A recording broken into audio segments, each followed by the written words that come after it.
In 133 BC, over 2,000 years ago, the Roman Senate bludgeoned to death a young politician called Tiberius Gracchus, and along with him, 300 of his closest supporters.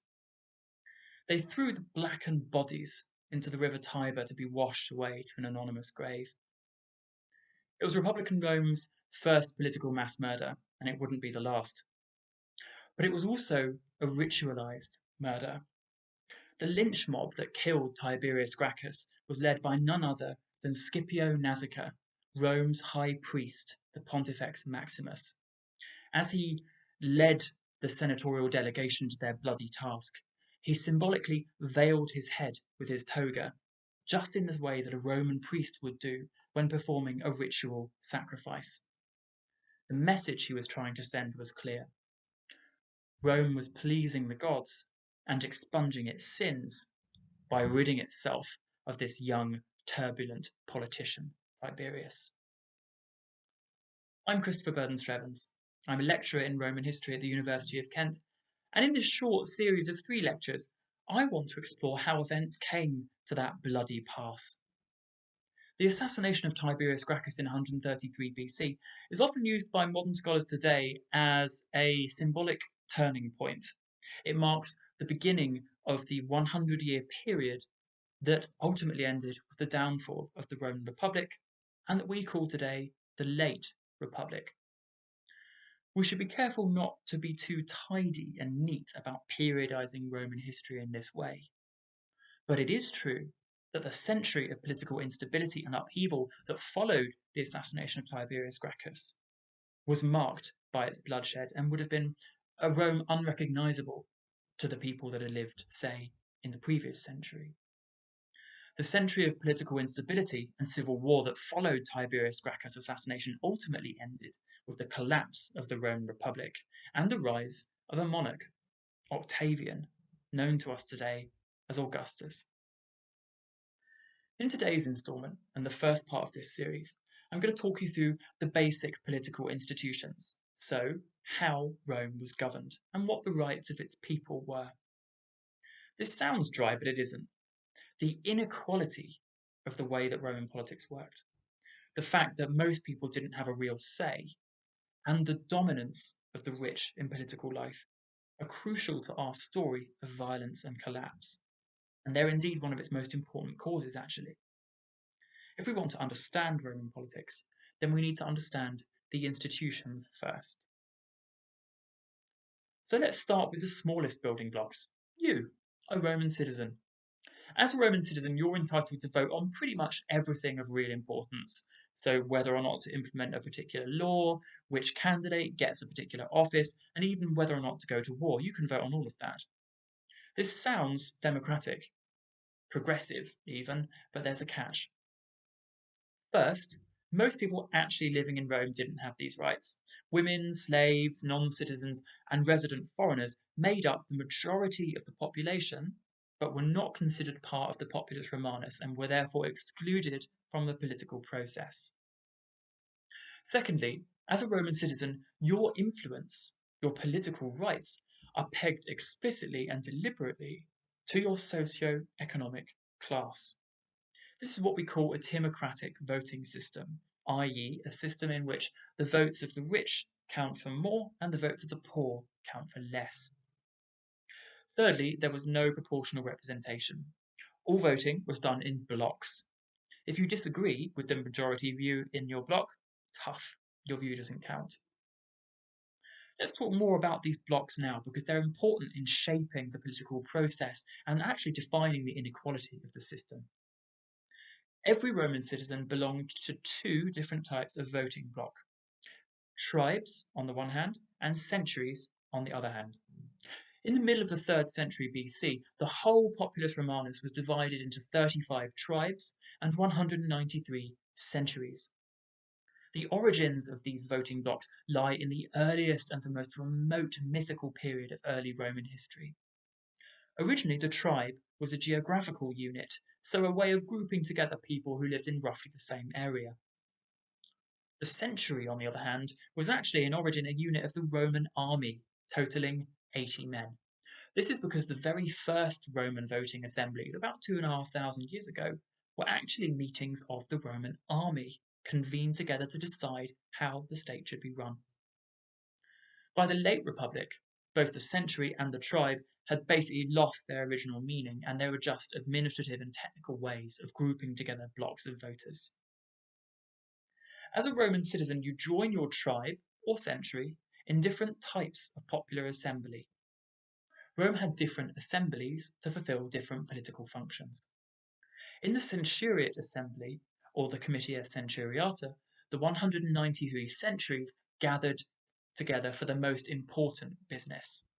This assembly elected the most senior officials, including 2 consuls and a number of praetors, who we'll talk about more in a moment. This assembly also voted on declarations of war and peace, and on capital punishment for serious criminal offences. In the tribal assembly, or the comitia populi tributa, the 35 tribes elected the lower-ranking magistrates, such as aediles and quaestors. This assembly passed basically most major legislation, and we call that rogationes. It also had a large subcommittee known as the Plebeian Council. This council passed decisions of the plebeians known as plebiscites. As a Roman citizen, every Roman citizen would have voted in both main types of assembly. It all looks very neat and tidy. But in practice, this rather sophisticated system embedded inequality, and it disenfranchised people too.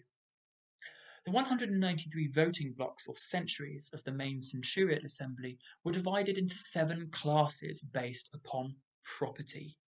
These 7 classes voted in descending order until a majority decision had been reached. The very richest citizens, the 1% if you will, were known as the equestrian class.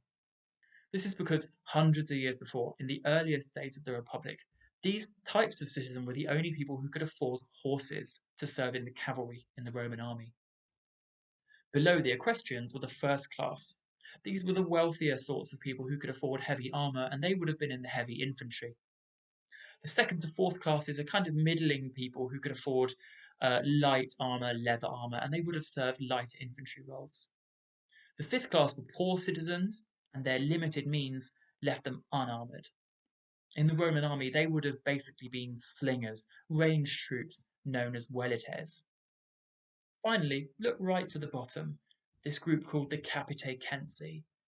In Latin, that means those counted by their heads. That's because they had no property to count them by. They were the very poorest citizens, and they would have represented actually a significant proportion of the population. As you can see, each class was assigned a set number of voting blocks. The equestrians, the richest 1%, had 18 out of the total 193 blocks. So in practice, the richest 1% had over 10% of the votes. The class of wealthy citizens below them, the first class, also represented a very small proportion of the population, but they had 80 out of the total 193 voting blocks. So this means that if the richest 5% or so of the citizen body felt the same way about a political issue, then actually they could outvote everyone below them. And since voting was done by class in descending order, this means that if they all agreed with one another, the richest citizens could decide a political issue before the poorer citizens were even asked their opinion at all. And what about those very poorest chaps, the Capitacensi, right at the bottom? This group was undoubtedly very large, but it only had one voting bloc, about 0.5% of the influence in the centuriate assembly. In theory, all citizens in Rome were entitled to vote on almost everything, but in practice, the richer citizens undoubtedly had a much greater influence, and that was a deliberate aspect of the way the system was organised. Now, we should remember that the tribal assembly had a different system. Here, voting was done not by 193 centuries, but by 35 tribes. These weren't organised by class. Each tribe was notionally equal and voted in a random order. So it was, without a doubt, a much fairer system than the centuriate assembly. But voting had to be done in person, either in the Roman Forum, the political heart of the city of Rome, or in the area outside the city's boundary to the northwest, known as the Campus Martius, the plain of Mars. But most people couldn't actually turn up to vote in the first place. By the 1st century BC, Roman citizens were distributed not only across all of Italy, but across the entire Mediterranean world. Rome had conquered the native Italic peoples in the 3rd and 4th centuries, like the Etruscans, the Umbrians, and the Samnites. And by the 1st century BC, Rome's empire stretched from Spain to Cyprus. A farmer in southern Italy could hardly expect to actually travel to Rome regularly to vote, given the cost in both money and in time. So Rome was a republic, a res publica, but it was not a democracy. Its institutions did have important democratic features, but Roman votes were never equal and never, ever representative of the wishes of the entirety of the population. In the last decades of the Republic, ambitious politicians recognized those inequalities and they capitalized upon them too. But that's for a later video. Now that we've discussed the electorate, let's turn to who they're electing. Republican Rome didn't have political parties, it didn't have a regular parliament, and it didn't even have a government as such. There were no party political manifestos and no durable political agendas. Instead, the day-to-day business of government devolved to elected officials known as magistrati, or magistrates. These magistrates served in post for 1 year and 1 year only. By the late Republic, a good 36 or so of these magistrates were elected every year to continue the business of government.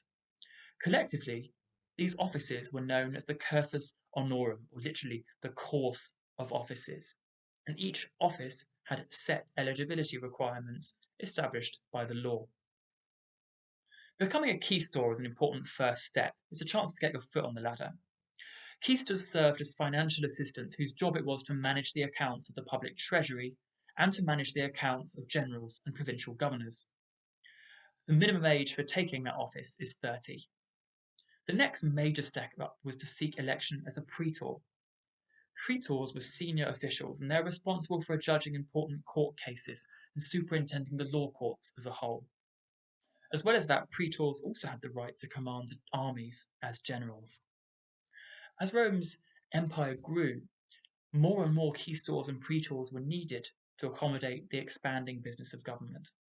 The minimum age set to be a praetor was 38, and you had to have been a quaestor first. The third and final step was the consulship, the pinnacle of any political career. Every year, 2 consuls acted as head of state.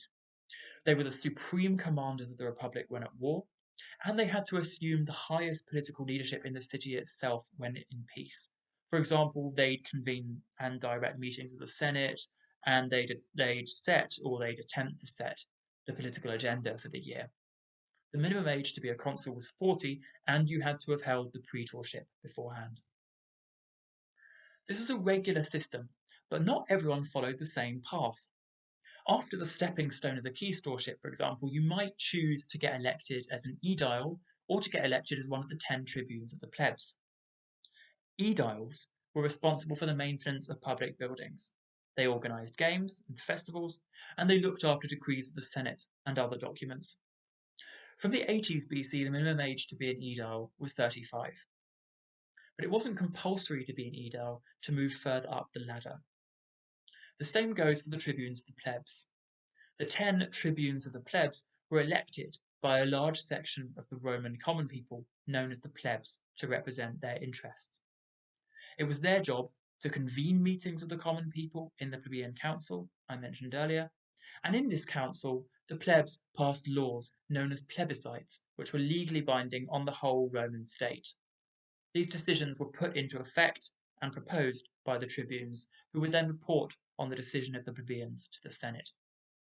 The tribunes were also responsible for defending the life and the liberties of plebeian citizens, if called upon to do so. Those who'd served as praetors or consuls could also look forward to a bonus at the end, a post as a provincial governor after their year in office in the city. Pro-praetors and pro-consuls took charge of Rome's provinces, for example, Sicily, Spain, France, Greece, and elsewhere. The power of a provincial governor really can't be underestimated, at least not within his territory. In the city, magistrates had to cooperate with one another to get a business done.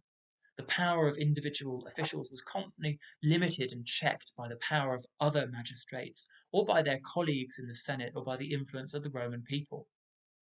But out in the provinces, it was a very different story. A Roman provincial governor was the supreme representative of law, order, and Roman rule in his province. He was the highest judge in the area. He was responsible for adjudicating legal disputes as well. Where necessary, he led military forces to protect its frontiers or to suppress dissent. He even had the power of life and death over the people living in his province. So why is all this important? What does this system tell us about Roman values, and how did this system contribute to the political instability of the late Republic? Well, firstly, only the richest citizens, the members of the equestrian class I mentioned earlier, were actually eligible to stand for office. They were expected to fund their own election campaigns and to do so with their own money. This means that every single election, without fail, was always a competition within a relatively small aristocratic class. This is great for us as historians because the fierce competitiveness of the Roman nobility for a few heavily subscribed positions has left us with amazing evidence for Roman elite culture and attitudes. Politicians regularly use silver coins, like this denarius from about 54 BC, as a way of advertising their family name to the people and commemorating their achievements. As well as that, the great Scipio family, and actually all the great families of the Republic, lined the Via Appia, the main road out of Rome to southern Italy, with splendid tombs and monuments carved with lists of their achievements and their services to the state. So political competition and self-advertisement was the lifeblood of the free republic. But modern scholars also rightly emphasize that this caused tremendous instability. The republic was never able to give the most rich and ambitious politicians the kind of real power that they wanted. Even the most successful Roman politician could expect to spend no more than about 5 years in office in a political career of several decades or more. As Rome's power and wealth grew, its foremost political leaders found new opportunities to enrich themselves during their military campaigns and their provincial commands abroad. Often their fierce competitiveness led them to funnel that money into bribery or even hiring violent gangs to intimidate and attack their political opponents. So the competitiveness of the Roman aristocracy has left us with some beautiful evidence, but it was also cannibalistic. By the end of the Republic, the Roman aristocracy were basically destroying each other. Some recent work's also shown that we shouldn't underestimate the psychological impact of being a provincial governor in Rome. In the late Republic, the most popular politicians were voted unusually long provincial commands by the people. Julius Caesar is our best example of this. He held the aedileship in the mid-60s, then he went on to be a praetor. Immediately after that, he held a command in Spain in 62-61 BC. Then he came back to Rome to run for the consulship and was consul in 59 BC. When he left Rome to go and govern Gaul in 58 BC, it would be the last time he'd see his native land for 7 years. By the time he and Pompey the Great went to war with each other to control the state, Caesar had been in a continual position of authority for 13 years. As Cassius Dio says, and Cassius Dio is one of the most important sources for the Roman Republic, Caesar had no intention of going back to life as an ordinary citizen after having ruled the empire for such a long time. So the cursus honorum, the course of offices, which followed necessarily by any Roman politician worth his salt, was indeed a sophisticated system that evolved over many centuries. But it was never seriously able to govern an empire the size of Rome securely and stably for long, certainly not on the principle of people only being in power for 1 year at a time. It wasn't possible in an empire of Rome's size.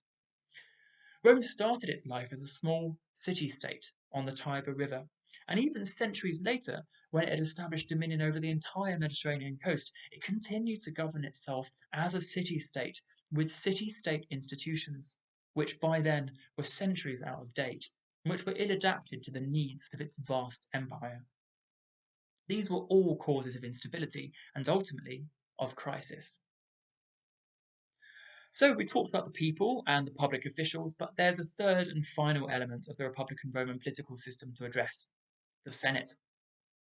Unlike most modern senates today, in the United States or France, for example, the Roman Senate was not a parliamentary body. Its members weren't directly elected as representatives of a particular area or group. In the 1st century BC, the Senate was an essentially advisory body of anywhere between 300 and 600 people. The Senate traced its origins back to the first legendary king of Rome, Romulus, who, according to legend, convened a council of the heads of 100 leading families to advise him in the business of government. As heads of their respective families, these first senators were known as patres, or fathers, and it's from this early legend that the term patrician comes. The Romans believed that their oldest aristocratic families, the Patricians, could trace their descent back to the first Senate gathered by Romulus in the 8th century BC. We'll talk about that more in the next video. The Senate had no legal powers as such. Unlike modern parliaments, it couldn't pass laws. That right rested with the Populus Romanus and only the Populus Romanus. But the Senate did have a lot of political influence, which derived from the collective expertise and authority of its members. Many of them belonged to the most powerful families in the empire. It used this influence mainly to instruct the magistrates. The Senate could pass decrees known as senatus consulta, and these advised one of the elected officials to take a particular course of action. In theory, these recommendations weren't binding, and they were phrased in the polite language of a request. In practice, magistrates treated this advice as an instruction, and only the most daring politicians, usually in the last century of the Republic, made a habit of defying the will of the Senate. There were several reasons for this pattern of obedience. It was the Senate's decision who went out to govern this or that province at the end of their praetorship or consulship. So if you wanted a nice juicy province like Asia, modern-day Turkey, where a lot of money could be made, it was best to keep on the good side of your colleagues and friends in that body. The magistrates and the Senate were also not separate classes, they were rather the same group. We should remember that the vast majority of elected officials would have to take up their seat in the Senate after their year in office was done. So, antagonizing your colleagues in the Senate was never an attractive option. Although not invested with any formal or legal powers as such, the Senate also had the last word on diplomatic matters. Embassies from foreign states brought petitions to it, and it also held the keys to the public treasury. Having the last word on diplomatic and financial matters therefore gave the Senate great scope to help politicians who served its agenda and to hinder those who flouted its authority. Membership of the Senate was for life, and after the 80s BC, all men elected to the quaestorship automatically got a seat in the Senate too.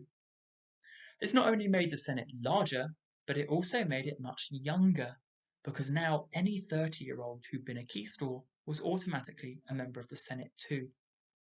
This is one of several important causes of political instability in the last decades of the Republic.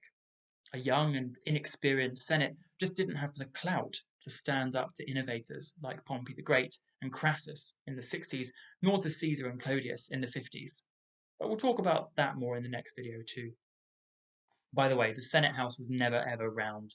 It was always rectangular, much though film and TV likes to tell us otherwise.